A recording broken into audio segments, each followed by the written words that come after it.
Hi, my name is Sue Boyle. I'm a Senior Environmental Practice Leader at GEI Consultants.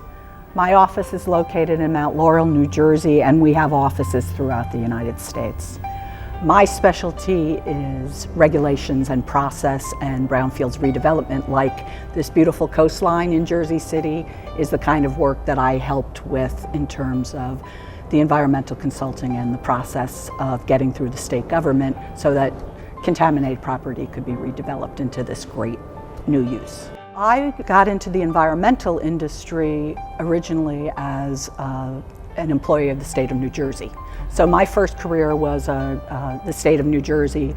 I came out of graduate school, I had a degree in planning, and I had done a lot of research in hazardous waste.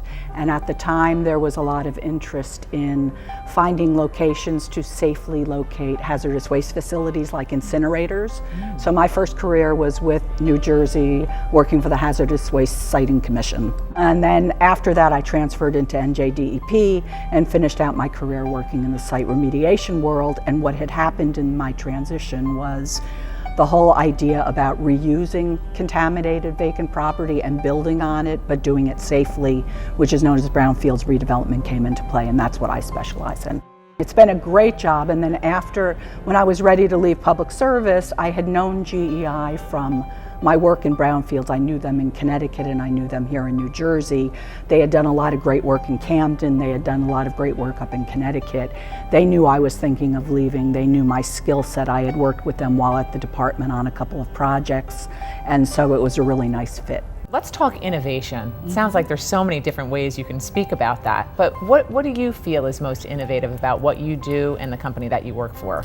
Well, GEI, the innovation of GEI is they merge geotechnical and environmental together, and also ecological and water resources. The advantage of that, and it plays right into what I do with brownfields, is when you're out and you're trying to build a building, you need to worry about the dirt and that it's going to support the building, but once you get into the dirt, you find contamination that has to be cleaned up. So that's a great innovative use of how you're constructing your building and how you use your construction techniques to make sure that the people who either live there or work there or play there are safely taken care of. So how does your company advocate for women, and how do you play a role in that advocacy?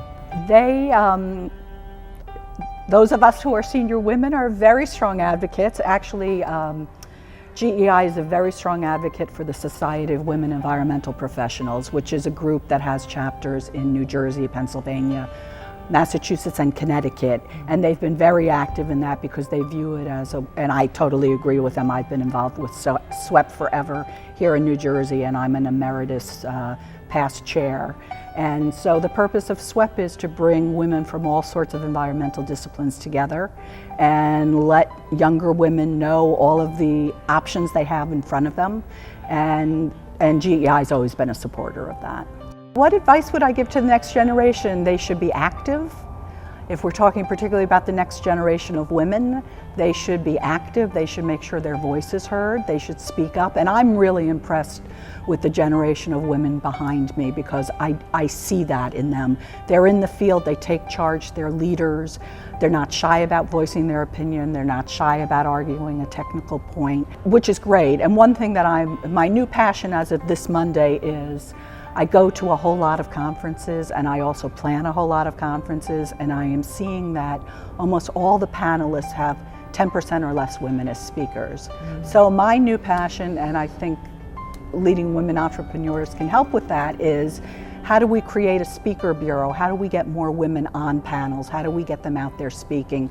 Because I know my profession has more than 10% women in it, and so that should be represented. I see myself embracing the future predominantly in mentoring and teaching younger people to network and letting them know what I know and getting them exposed and getting them on panels and getting them writing articles and getting them the exposure they need. To me, that's really the key to things.